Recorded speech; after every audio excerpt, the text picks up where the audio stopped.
ഏകദേശം ഇതൊക്കെയാണ്. ഇത് നമുക്കൊരു 2-3 ടീസ്പൂൺ നമുക്കിതിട്ട് കൊടുക്കാം. എന്നിട്ട് ഇതൊന്ന് കൊത്തി ഇളക്കി കൊടുക്കണം കേട്ടോ. പൂക്കൾ കൂടുതൽ നാൾ നിൽക്കാനും പെട്ടെന്ന് പൂ വരാനും ഒക്കെ നല്ലതാണ്. അപ്പോൾ നമുക്ക് കുറച്ച് അങ്ങ് കട്ട് ചെയ്ത് കളയാം കേട്ടോ. ഇത് കട്ട് ചെയ്യുന്നതിന് വിഷമിക്കേണ്ട കാര്യമൊന്നുമില്ല.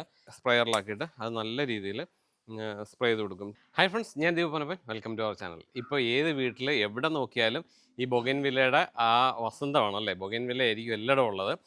ശരിക്കും ചിലർക്കെങ്കിലും ബൊഗൈൻവില്ല നന്നായിട്ട് പൂക്കുന്നില്ല, അല്ലെങ്കിൽ അതിൻ്റെ പരിചരണം എങ്ങനെയാണെന്ന് അറിയത്തില്ലാത്ത കുറേ ആൾക്കാരെങ്കിലും ഉണ്ടാവും. അപ്പോൾ അവർക്ക് വേണ്ടിയുള്ളൊരു വീഡിയോ ആണ് ഇത്. എല്ലാം അറിയാവുന്നവർ ഇത് കാണണ്ട, ഇത് ബാക്കിയുള്ളവർക്കൊന്നും നിങ്ങൾ ഷെയർ ചെയ്യാനായിട്ട് മറക്കണ്ട. അപ്പോൾ ഇത് നോക്കിയാൽ നമ്മുടെ ബൊഗൈൻവില്ല പ്ലാന്റ് ആണ്. ഇലകൾ കുറച്ചിട്ട് നിറയെ പൂക്കൾ. ഇത് നോക്കിയാൽ ഈ ചെടിയിൽ ഇലയില്ലാന്ന് തന്നെ വേണം പറയാൻ, നിറയെ കൊലകൊലയായിട്ട് പൂക്കളാണ് വന്നിരിക്കുന്നത്. അപ്പോൾ എങ്ങനെയാണ് നമുക്ക് ഇത് എല്ലാം സെറ്റ് ചെയ്തെടുക്കേണ്ടതെന്നും ഒരു പൂ സീസൺ കഴിഞ്ഞാൽ നമുക്ക് അടുത്ത എങ്ങനെയാണെന്നും ഒക്കെയാണ് നമുക്ക് നോക്കാൻ പോകുന്നത്. അപ്പോൾ വീഡിയോയിലേക്ക് കിടക്കുന്നതിന് മുമ്പ് നമ്മുടെ ചാനൽ ആദ്യമായിട്ടാണ് കാണുന്നതെങ്കിൽ നിങ്ങൾക്ക് ഈ കൃഷിയും അല്ലെങ്കിൽ പൂക്കളൊക്കെ ഇഷ്ടമാണെങ്കിൽ നമ്മുടെ ചാനലൊന്ന് സബ്സ്ക്രൈബ് ചെയ്യാൻ മറക്കണ്ട. അതുപോലെ തന്നെ ഇത് നിങ്ങളുടെ കൂട്ടുകാർക്ക് എല്ലാവർക്കും ഒന്ന് ഷെയർ ചെയ്യാനും നിങ്ങളുടെ ഇഷ്ടപ്പെട്ട കാര്യങ്ങൾ നിങ്ങളൊന്ന് കമൻറ്റ് ചെയ്യാനും മറക്കണ്ട. അപ്പോൾ നമുക്ക് വീഡിയോയിലേക്ക് കിടക്കാം. ഓക്കെ. അപ്പോൾ സാധാരണഗതിയിൽ നമ്മുടെ ഈ ബൊഗൈൻവില്ല പൂക്കുന്നത് ഒരു നവംബർ മാസം മുതൽ മെയ് വരെയാണ്. അപ്പോൾ ആ സമയത്ത് നിറയെ പൂക്കളായിരിക്കും. അപ്പോൾ ശരിക്കും നമ്മൾ ആ സമയത്ത് നല്ല രീതിയിൽ പ്രൂൺ ചെയ്ത് വെക്കണം. ഇപ്പോൾ ഈ ഒരു ചെടികളൊക്കെ നോക്കിക്കഴിഞ്ഞാൽ ഇത് മുഴുവൻ പ്രൂൺ ചെയ്തിരിക്കുന്നതാണ്. ഇത് നോക്കി, ഇതെല്ലാം ഹാർഡ് പ്രൂൺ ചെയ്തിരിക്കുന്നതാണ്. ഞാനത് വലിയ കമ്പായി പോയതെല്ലാം കട്ട് ചെയ്ത് ഹാർഡ് പ്രൂൺ ചെയ്ത് നിർത്തിയതാണ്. ഇതെല്ലാം അങ്ങനെയാണ്. എന്നിട്ട് അതിനകത്തു നിന്നാണ് ചെറിയ കമ്പുകളെല്ലാം വന്നിരിക്കുന്നത് മുഴുവൻ പൂവാണ്. ഇത് നോക്കിയേ, ഇതും അതുപോലെ തന്നെ ഹാർഡ് പ്രൂൺ ചെയ്തിരിക്കുന്നതാണ്. ഇത് ഹാർഡ് പ്രൂൺ ചെയ്തതിനകത്തു നിന്നെല്ലാം ചെറിയ ചെറിയ കമ്പുകൾ വന്നിട്ട് അതിനകത്ത് മുഴുവൻ പൂക്കളാണ് വന്നിരിക്കുന്നത്. ശരിക്കും ഇത് എല്ലാവർക്കും ഈ ബൊഗൈൻവില്ല ചെയ്യുന്ന എല്ലാവർക്കും അവരവരുടേതായ ഓരോ വളങ്ങളും കാര്യങ്ങളൊക്കെ ഉണ്ടാവും. അപ്പം നമ്മൾ ആദ്യം ഇതിനകത്ത് നോക്കാൻ പോകുന്നത് എന്ത് വളമാണ് ചെയ്യുന്നതെന്നും അതുപോലെ തന്നെ ഒരു പൂപിടുത്തം കഴിഞ്ഞ് കഴിഞ്ഞാൽ അടുത്തത് പ്രൂൺ ചെയ്ത് എങ്ങനെയാണ് ചെയ്യുന്നതെന്നൊക്കെയാണ് നോക്കുന്നത്. ഇത് നോക്കിയാൽ, ഇത് കണ്ടോ, ഈ വെള്ള ബൊഗൈൻവില്ല ഇത് ഇവിടെ നിറയെ പൂക്കളുണ്ടായിരുന്നു. അപ്പോൾ അതെല്ലാം കൊഴിഞ്ഞു പോയി. അപ്പോൾ ഇത് നമുക്ക് ഒന്ന് പ്രൂൺ ചെയ്ത് കൊടുക്കാം. ഇത് നന്നായിട്ടൊന്ന് പ്രൂൺ ചെയ്ത് കൊടുത്തിട്ട് ഇതിന് വളമിട്ട് കൊടുക്കാം. അതുപോലെ തന്നെ ഇതിന് നോക്കിയാൽ ചെറിയൊരു മഞ്ഞളിപ്പ് ഫീൽ ചെയ്യുന്നുണ്ട്. ശരിക്കും ബൊഗൈൻവില്ല നമ്മൾ ചെയ്ത് പൂവൊക്കെ കഴിയുമ്പോൾ ഇതിനെപ്പോഴും വളം ചെയ്ത് കൊടുക്കണം. എന്നാൽ മാത്രമേ നല്ല രീതിയിൽ പൂക്കത്തുള്ളൂ. കാരണം നമ്മൾ എത്രമാത്രം ഇത് പൂക്കുന്നുണ്ടോ അടുത്ത സീസണിലേക്ക് അല്ലെങ്കിൽ അടുത്ത പ്രാവശ്യം പൂക്കൾ വരണമെങ്കിൽ അതുപോലെ നമ്മൾ വളമിട്ട് കൊടുക്കണം. എന്നാൽ മാത്രമേ ഇതുണ്ടാകത്തുള്ളൂ. അപ്പോൾ നമുക്ക് ആദ്യം ഇതൊന്ന് പ്രൂൺ ചെയ്യാം. അപ്പോൾ നമുക്ക് ഇത് പ്രൂൺ ചെയ്യണം കേട്ടോ. പ്രൂൺ ചെയ്യാൻ ഇതുപോലെ നല്ലൊരു കട്ടർ ഉള്ളത് നല്ലതാണ്. ഞാൻ ഇത് കട്ടർ വേണമെന്നുണ്ടെങ്കിൽ ഇതിൻ്റെ ലിങ്ക് ഞാൻ ഇതിൽ കൊടുത്തേക്കാം. അപ്പോൾ നമുക്ക് കുറച്ച് അങ്ങ് കട്ട് ചെയ്ത് കളയാം കേട്ടോ. ഇത് കട്ട് ചെയ്യുന്നതിന് വിഷമിക്കേണ്ട കാര്യമൊന്നുമില്ല. ഇതൊരു ബോൾ രൂപത്തിൽ ഒന്നാക്കി വെച്ച് കഴിഞ്ഞാൽ നല്ല ഭംഗിയായിട്ട് കിളത്തോളും. ഇതൊക്കെ ഇപ്പോൾ പൂ കൊഴിയേണ്ട സമയമായിട്ടുണ്ട്. ഇത് കണ്ടത് ഇവിടെ നിന്നാണെങ്കിലും നമുക്കിതൊന്ന് കട്ട് ചെയ്ത് മാറ്റാം. ഇതൊക്കെ ഇപ്പോൾ കൊഴിഞ്ഞു പോവുകയാണ്. അപ്പോൾ ഇനി വരുമ്പോൾ നല്ല ഭംഗിയായിട്ട് ഇത് നല്ല ബോൾ രൂപത്തിൽ വരും.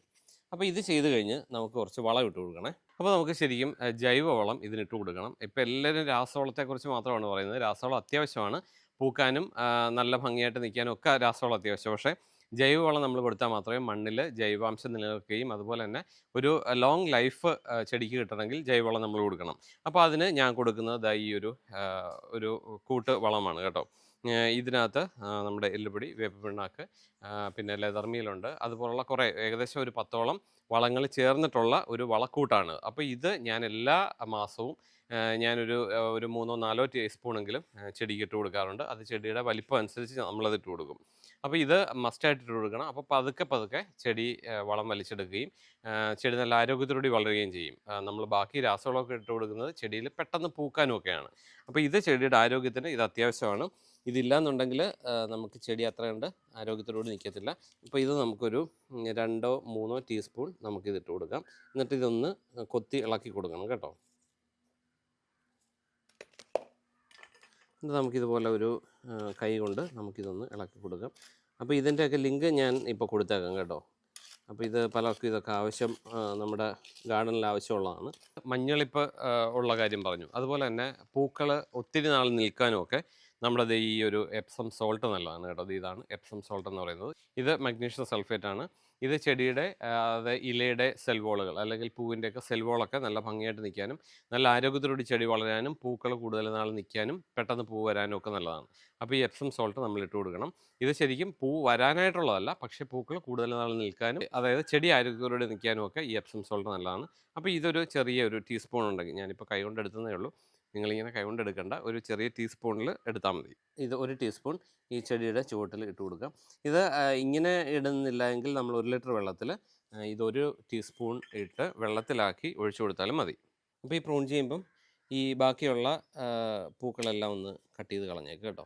പ്രൂൺ ചെയ്ത് കഴിഞ്ഞാൽ നമ്മൾ ചെയ്യേണ്ടതെന്ന് പറഞ്ഞാൽ DAP ഇട്ട് കൊടുക്കുകയാണ് കേട്ടോ. ഡൈ അമോണിയം ഫോസ്ഫേറ്റ് എന്നാണ് ഇതിൻ്റെ പേര്. ഇതാണ് DAP. കടകളിൽ രാസവളം വിൽക്കുന്ന കടകളിലൊക്കെ വാങ്ങിക്കാൻ കിട്ടും. അപ്പോൾ ഇത് കുറച്ച് ഇതിൻ്റെ ചുറ്റിനും ഒന്നിട്ട് കൊടുക്കുക. എന്നിട്ട് നമ്മൾ വെള്ളം ഒഴിക്കണം. 1 മഗ്ഗോളം വെള്ളം ഒഴിച്ചാൽ മതി. ഇതിൻ്റെ വെള്ളം ഒഴിപ്പ് ഒരു പ്രത്യേകതയാണ് കേട്ടോ.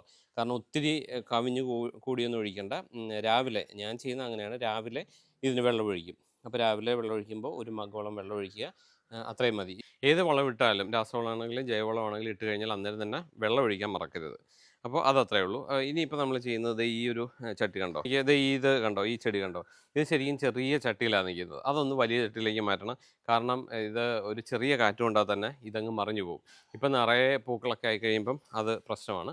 അപ്പോൾ അതെങ്ങനെയാണ് മാറ്റി വെക്കുന്നതെന്ന് കൂടെ ഞാൻ കാണിച്ചത്. അപ്പോൾ ഞാൻ ഇതുപോലെ വലിയൊരു ചട്ടിയിലേക്കാണ് മാറ്റാൻ പോകുന്നത്.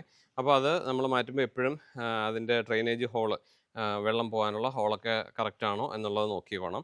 എന്നിട്ട് ഒരു ചെറിയൊരു ഓട കഷ്ണമൊക്കെ വെച്ച് അതൊന്ന് കറക്റ്റ് ചെയ്യുന്നത് നല്ലതാണ്. പിന്നെ നമുക്കിപ്പോൾ ഈ ചട്ടിയാണ് മാറ്റാനുള്ളത്.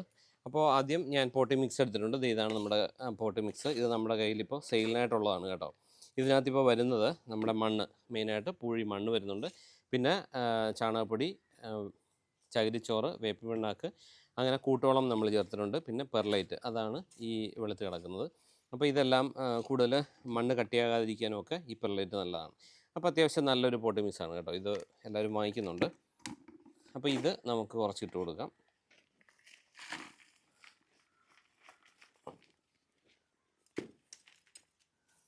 അപ്പോൾ ഇനി നമുക്ക് ഈ ചട്ടിയാണ് ഇറക്കി വെക്കേണ്ടത്. അപ്പോൾ നമ്മളൊരു ജസ്റ്റ് ഒരു ഹൈറ്റ് നോക്കിയിട്ട് ഏകദേശം ഇതൊക്കെയാണ്. ഇനി ഇത് നമുക്ക് ഇറക്കി വെക്കാം.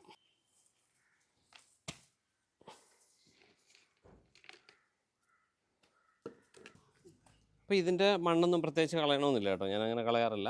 അത് നമുക്ക് ഡയറക്റ്റ് വെച്ച് കൊടുക്കാം. കാരണം മണ്ണൊക്കെ നല്ലത് തന്നെയാണ്. നമുക്ക് ചട്ടി മാത്രമാണ് ഒന്ന് വലുതാക്കേണ്ടത്. ഇനി ബാക്കി നമുക്ക് ഇതിനകത്തേക്ക് ഇട്ട് കൊടുക്കാം.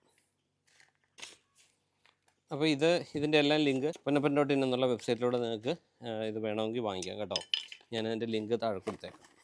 നോക്കിയാൽ നമ്മൾ ചട്ടിയിലേക്ക് വെച്ചു. അപ്പോൾ ചട്ടി വെക്കുമ്പോഴാണെങ്കിലും ഈ ഒരു കുറച്ച് ഗ്യാപ്പ് ഇട്ടിട്ട് വേണം വെക്കാൻ. വെള്ളവും വളമൊക്കെ ഒഴിച്ചു കൊടുക്കാനും ഒക്കെ ഉള്ള സ്പേസ് വേണം. അപ്പോൾ ഇത് അങ്ങനെ ഒന്ന് മാറ്റി വെച്ച് കഴിഞ്ഞാൽ സംഗതി സെറ്റായി.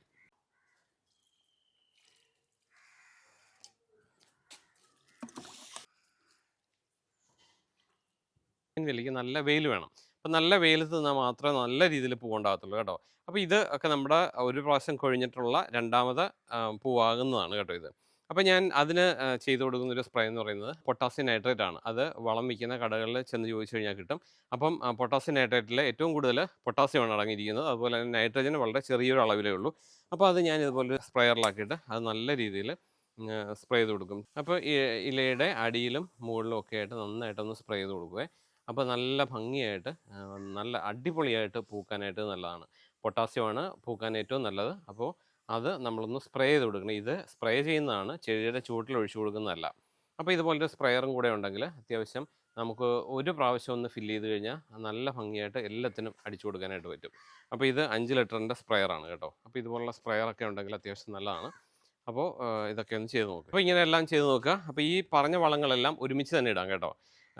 ഞാൻ പറഞ്ഞ എപ്സം സോൾട്ട് ആണെങ്കിലും നമ്മുടെ DAP ആണെങ്കിലും ജൈവവളമാണെങ്കിലും എല്ലാം നമുക്ക് ഒരുമിച്ച് തന്നെ ഇടാം. അത് ഗ്യാപ്പ് ഇടണമെന്നില്ല. ഞങ്ങൾക്ക് ഒരു ദിവസം തന്നെ വേണമെങ്കിൽ അതിടാം.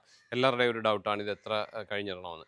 പിന്നീട് ഇതിടേണ്ടതെന്ന് പറയുന്നത് അടുത്ത പൂവ് കൊഴിഞ്ഞിട്ട് നമ്മൾ പ്രൂൺ ചെയ്ത് കഴിയുമ്പോഴാണ് പിന്നീട് അതിടേണ്ടത്. അപ്പോൾ അങ്ങനെയാണ് അത് ചെയ്യേണ്ടത്. അപ്പോൾ ഞാൻ പറഞ്ഞ രീതിയിൽ എല്ലാവരും ഒന്ന് ചെയ്ത് നോക്കുക. നിങ്ങളുടേതായ രീതികളുണ്ടാകും. നിങ്ങളതൊന്ന് കമൻറ്റ് ചെയ്യാൻ മറക്കണ്ട. അപ്പോൾ ബാക്കിയുള്ളവർക്കും കൂടെ അത് ഉപകാരമാകും. അപ്പോൾ ഇതൊക്കെ ഇഷ്ടപ്പെട്ടിട്ടുണ്ടെങ്കിൽ നമ്മുടെ ചാനൽ സബ്സ്ക്രൈബ് ചെയ്തിട്ടില്ലെങ്കിൽ ഒന്ന് സബ്സ്ക്രൈബ് ചെയ്ത് നമ്മളൊന്ന് സപ്പോർട്ട് ചെയ്തേക്ക്. അപ്പോൾ നമുക്ക് നിർത്താം. അപ്പോൾ തൽക്കാലം നിർത്താം. വീണ്ടും നല്ലൊരു വീഡിയോയിലൂടെ അടുത്ത ദിവസം കാണാം. അതുവരേക്കും ബൈ.